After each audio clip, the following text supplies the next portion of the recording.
Hey guys, welcome back to my YouTube channel. मेरा नाम है अतुल शर्मा, सबका स्वागत करता हूँ। तो मैं अपने बारे में बता दूँ, मैं पीएनबी में काम करता हूँ एज अ प्रोबेशनरी ऑफिसर। और आज की वीडियो जो आपकी इंपॉर्टेंट रहने वाली, क्योंकि आज हम डिस्कस करने वाले हैं कि मेंस के लिए अपने आप को तैयार कैसे करें, मेंस की तैयारी कैसे करें और मेंस के कंसेप्ट आप कैसे क्लियर करें और स्ट्रॉन्ग कैसे बनाएं उन चीज़ों को, ताकि आप एग्ज़ाम में जब बैठे तो आपको बहुत क्लैरिटी हो कि मुझे क्या करना है, क्या नहीं करना, क्या छोड़ना है, क्या नहीं करना। ठीक है, तो शुरू करते हैं कि मेंस की बात, मेंस की तैयारी कैसे करें। देखिए, सबसे पहली बात तो होती है कि मेंस की तैयारी आपको अभी से करनी पड़ती है।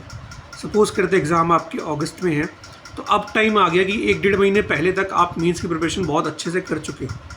जब आपके पास सिर्फ 1 महीना बचता है तो आप ज़्यादा प्रीलिम्स पे, मॉक टेस्ट पे, इन पे ध्यान देना चाहिए। अभी के लिए आप पूरा टाइम अपना मेंस पर लगाएं, मोस्टली टाइम मेंस पे लगाएं। कभी कभी मॉक्स दें बीच प्रीलिम्स के, पर मोस्टली टाइम अपना मेंस पे लगाएं। जो भी सिलेबस है मेंस का उसको कवर करें।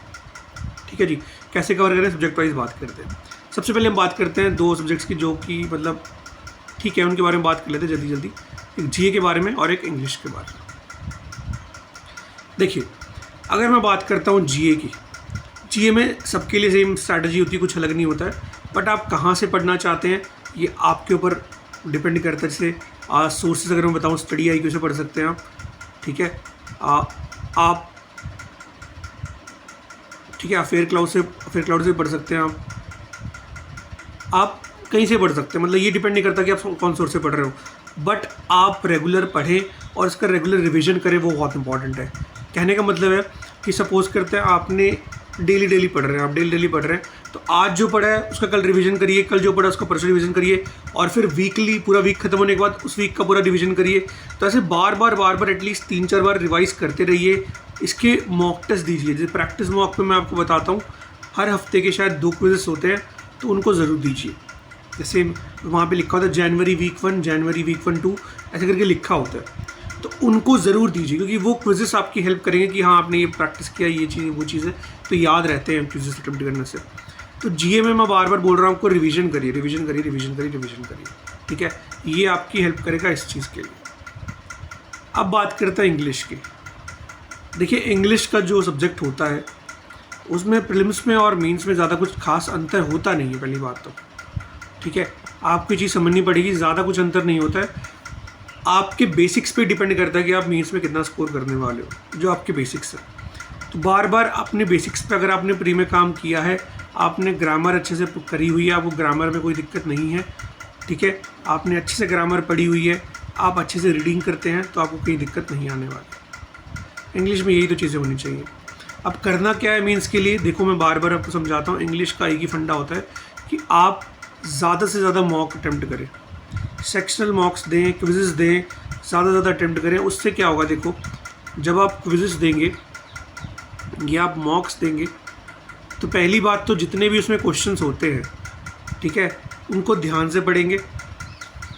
ठीक है, उसमें जितने भी वर्ड्स आते हैं, हर एक वर्ड की नॉलेज होनी चाहिए आपको, हर एक वर्ड पता होना चाहिए। एटलीस्ट इंग्लिश में मोस्टली वही सारे वर्ड्स होते हैं जो घुमा फिरा के पूछे जाते हैं। ठीक है, कोई बहुत नया वर्ड आ जाए तो अलग बात है, बट मोस्टली वही वर्ड्स पूछे जाते हैं। तो अगर आप हर एक मॉक को, हर एक क्विज़ को ध्यान से समझोगे, उसको ध्यान से पढ़ोगे, और उसमें जितने भी वर्ड्स ऐसे जो आपको नहीं पता, उनको अपनी कॉपी में नोट कर लीजिए और उनको समझ लीजिए। पहले पॉइंट ये कि आपको हर एक वर्ड पता होना चाहिए जो भी आपके टेस्ट में आए। सेकंड, जितने भी आप क्वेश्चंस कर रहे हैं उसमें आपकी जहाँ भी गलतियाँ मिल रही हैं, आपको जो भी गलतियाँ मिल रही है, उनको दोबारा रिवाइज करें, उन गलतियों से समझें कि अच्छा ये चीज़ है, वो कंसेप्ट को क्लियर करें, ताकि आगे आने वाले टाइम में गलती ना हो। मैं गारंटी से कह सकता हूँ, आप इतना ही करिए इंग्लिश में, आपको एक्सेल हो जाएगा आपकी इंग्लिश, आपको कुछ करने की ज़रूरत नहीं है। हाँ, साथ साथ बाकायदा रीडिंग ज़रूर करते रहिएगा, रीडिंग करना इंपॉर्टेंट है। रीडिंग करने के लिए क्या कर सकते हैं, आप कोई भी आर्टिकल पढ़ सकते हैं, कोई स्टोरी बुक पढ़ सकते हैं, ऐसा कोई चक्कर नहीं है। आप अगर आपको बिल्कुल मतलब इंग्लिश समझ नहीं आ रही है, आप बहुत बेसिक से स्टार्ट कर रहे हैं, तो आप कोई स्टोरी किताब पढ़ सकते हैं, नॉर्मल 6-7 की किताब भी पढ़ सकते हैं इंग्लिश की, क्योंकि आपको अपना बेसिक स्ट्रॉन्ग करना, सबसे पहले आपको अपनी रीडिंग स्ट्रॉन्ग करनी है। ठीक है जी। अब बात करते हैं हमारे 2 भारी भरकम सब्जेक्ट्स की, जो शायद सबसे ज़्यादा दिक्कत भी देते हैं और सबसे ज़्यादा इशू क्रिएट करते हैं कि भाई कैसे तैयारी करें मेंस की। देखो, जैसे मैंने अभी आपको बता दिया कि आपको प्रिपेयर तो अभी से ही करना पड़ेगा मेंस के लिए, चाहे कुछ भी हो जाए। ठीक है, तो बात करते हैं क्वांट की। देखिए, क्वांट में आपको पता है कि 2 सेक्शन होते हैं। आपका एक होता है अर्थमेटिक, मेनली जो सेक्शन होता है मेंस के लिए, और एक होता है DI। ठीक है जी। अब आपका जो अर्थमेटिक है, मैं बार बार हमेशा से बोलता रहा हूँ कि अर्थमेटिक की प्रैक्टिस कैसे करनी है। बैक टू प्रीलिम्स की जब हम तैयारी करते हैं तभी मैंने कहा था कि हर एक दिन एक चैप्टर को पकड़े, उसके 20-25 सवाल करें, फिर एक दिन उस चैप्टर को पकड़े, दूसरे चैप्टर पकड़े, उसके 20-25 सवाल करें। अब जैसे हम समझते हैं हमारे प्रीलिम्स की तैयारी होगी, मेंस के लिए क्या करें, आप जैसे आप कोई भी बुक से कर सकते हैं, आपको मेंस लेवल क्वेश्चंस करने हैं हर एक चैप्टर के। पहले तो आप चैप्टर वाइज ख़त्म करेंगे।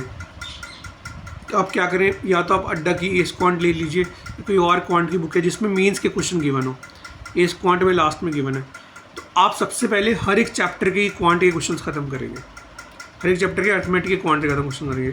उसके बाद DI के लिए मैं प्रेफर करता हूँ एक बुक है हाई लेवल DI, उसमें जितनी भी DI हैं सारी सॉल्व करेंगे। सॉल्व करने का तरीका ये है कि अगर 5 क्वेश्चन एक DI में तो आप 2 कर लें या 3 कर लें, लेकिन सारी DI सॉल्व करेंगे। उसमें प्रीलिम्स वाली भी है, मेंस वाली भी। तो मेंस वाली आप सारी, पैसे प्रीलिम्स वाली भी कर सकते हैं, बट अगर आपको लगता है प्रीलिम्स की तैयारी हो गई है, आप टाइम बर्बाद नहीं करना चाहते हो, तो आप मेंस वाली सारी सॉल्व करें। मेंस वाली सारी की सारी सॉल्व करें, क्योंकि देखो मेंस की आप जितनी सॉल्व करोगे उतनी आपकी प्रैक्टिस बढ़ेगी। अब ये बात है कि जब आपको लगे कि हाँ आपकी अर्थमेटिक क्वेश्चंस खत्म हो गए, आपके DI क्वेश्चन खत्म हो गए, तब आप जा सकते हैं सेक्शनल मॉक्स पे। सेक्शनल मॉक्स से आप सीखेंगे कैसे आपको अटेम्प्ट करने हैं क्वेश्चंस, कौन सा क्वेश्चन आपको करना है, कौन सा क्वेश्चन आपको छोड़ना है। और जब आप बार बार प्रैक्टिस करोगे, आपको ये चीज़ें क्लियर होंगी कि हाँ ये क्वेश्चन किया जा सकता है, इस क्वेश्चन में ज़्यादा टाइम लगेगा, ये क्वेश्चन छोड़ देता हूँ, ये क्वेश्चन ठीक नहीं है अभी के लिए। ठीक है जी। तो सबसे पहला काम आपने यही करना है, अगले 1 महीने में आपने ये पूरा सॉल्व करना है। जब आप बल्क में इतने सारे क्वेश्चन सॉल्व कर लोगे तो आपको एक कॉन्फिडेंस हो जाएगा कि हाँ मैं मेंस से क्वेश्चन सॉल्व कर सकता हूँ, और अगर कुछ क्वेश्चन आएगा ऐसा तो मैं डेफिनेटली कर लूँगा। अभी आपको मेनली क्या करना है, आपको अपनी स्ट्रेंथ बनानी है जो कि होनी चाहिए आपकी, कि क्वेश्चन आप सॉल्व कर सको। कौन सा क्वेश्चन चूज़ करना है, कौन सा नहीं, वो मॉक से सीखा जाता है, वो बाद का काम है। अभी आप मॉक दे सकते हो, बट अभी आपको मेनली अपने बल्क क्वेश्चंस करके अपनी स्ट्रेंथ बनानी है। आपको अपनी कोर स्ट्रेंथ डेवलप करनी है कि हाँ भाई मैं क्वेश्चन ट्राई कर सकता हूँ, मैं क्वेश्चन से डरूंगा नहीं जब क्वेश्चन आएंगे। तो ऐसा करने के लिए मेनली ये फंडा होता है कि आप अर्थमेटिक और DI क्वेश्चन ज़्यादा सॉल्व करें और इनको घबराएं ना। ठीक है, ये कहते हैं भैया इतना मुश्किल क्वेश्चन है, ये तो समझ ही नहीं आ रहा। अरे नहीं समझ आ रहा, कोई बात नहीं, इसका सॉल्यूशन देख लो कैसे सॉल्व हो रहा है। धीरे धीरे करो, आधा घंटा लगा लो, 1 घंटा लगा लो, टाइम लगाओ पर इन चीज़ों को। अगर आप टाइम लगाओगे भी तो कोई दिक्कत होगी फिर आगे जाके, बिल्कुल। ठीक है जी। तो क्वांट के लिए आप ये करें। बात करते हैं रीजनिंग की। देखो रीजनिंग में मैं बताता हूँ आपको। सबसे पहले तो आप लोग एक काम करेंगे कि आप लोग क्या करेंगे, ठीक है, अपनी किसी भी चीज़ की क्लास पूरी करेंगे, ताकि उससे आप जो भी नोट्स वगैरह बनाएं या जो भी टिप्स और ट्रिक्स सीखे वो इम्पॉर्टेंट है। ठीक है, क्योंकि इसकी इनइक्वालिटीज़, स्लॉग्स, इनको सॉल्व करने के कुछ तरीके होते हैं जो आपको पता होने चाहिए। तो जो भी मिसलेनियस पोर्शन आता है रीजनिंग का, आपको समझना पड़ेगा। ये थोड़ा सा ईजी होता है, और अगर ये ईजी होता है तो इसको समझ के चलें कि हाँ ये हम कर सकते हैं। ठीक है, तो इसको बहुत ध्यान से पढ़िए, इसकी बहुत ध्यान से प्रैक्टिस करिए। फिर से वही बात है, आप एस रीजनिंग ले लीजिए, उसके लास्ट में दिया होता है मीन्स लेवल क्वेश्चंस, उनको सॉल्व कीजिए। जब आप किसी टीचर से क्लास लगा लेते हैं, उनके नोट्स में जितने भी क्वेश्चन है वो सॉल्व कर लीजिए, फिर इस किताब सॉल्व कर लीजिए, कहीं से ढूंढिए और मीन्स के क्वेश्चन कहाँ मिल जाए, उस टॉपिक के पर्टिकुलर टॉपिक वाइज पहले प्रैक्टिस करिए, टॉपिक वाइज अपने आप को स्ट्रॉन्ग करिए, तब जाके आप मॉक्स वगैरह में बैठेंगे। लेकिन सबसे पहले आप काम करें मिसलेनियस के टॉपिक वाइज आपको स्ट्रॉन्ग करें। साथ ही साथ आपने मीन्स लेवल की 2 से 3 पजल डेली बनानी है। डेली बनानी मतलब डेली बनानी है, इससे कहीं भी आनाकानी नहीं करनी है। आपको चाहे एक पजल बनाने में 1 घंटा लगे चाहे 1.5 घंटा लगे, आपको बनानी है। ये इंपॉर्टेंट चीज़ें हैं। और अगर आपको 2 से 3 कम लग रही हुई, मैं तो 4 से 5 बनाता था जी, तो आप एक काम कर सकते हैं, आप हाई लेवल पजल बुक है शायद, वो भी अड्डा की बुक है, तो उसको खोलें आप और उसमें जितने भी मीन्स की पजल है वो बनाएं। आपकी बहुत अच्छी प्रैक्टिस होगी, मैं लिख के दे रहा हूँ आपको, बहुत अच्छी प्रैक्टिस होगी। ठीक है, तो अब आपको ये हाई लेवल पजल्स पूरी करनी है और आपको मिसलेनियस पोर्शन कवर करना है। इसमें भी ये दोनों चीज़ें मेनली बात है कि अभी देखो मैं कहना चाह रहा हूँ आपको कि भैया क्या करें कैसे करें। देखो अभी आपको मेनली फोकस करना है कि आप कितनी ज़्यादा प्रैक्टिस कर सकते हो, अभी वो टाइम है। तो अभी जितनी ज़्यादा प्रैक्टिस कर सकते हो उतनी ज़्यादा प्रैक्टिस करो, अलग अलग प्रैक्टिस करो, टाइम बांट के प्रैक्टिस करो। जब आपको टाइम आएगा कि हाँ आपको पता लगाना होगा कि ये मॉक देना है और अब कैसे अटेम्प्ट करें क्वेश्चन, तो मैं वो भी बताऊँगा अभी। लेकिन आपको टाइम है कि प्रैक्टिस करें जितनी ज़्यादा आप कर सकते हो। जितनी ज़्यादा आप प्रैक्टिस करोगे उतनी आपको हेल्प मिलेगी, उतना ही अच्छा आपको आउटपुट मिलेगा।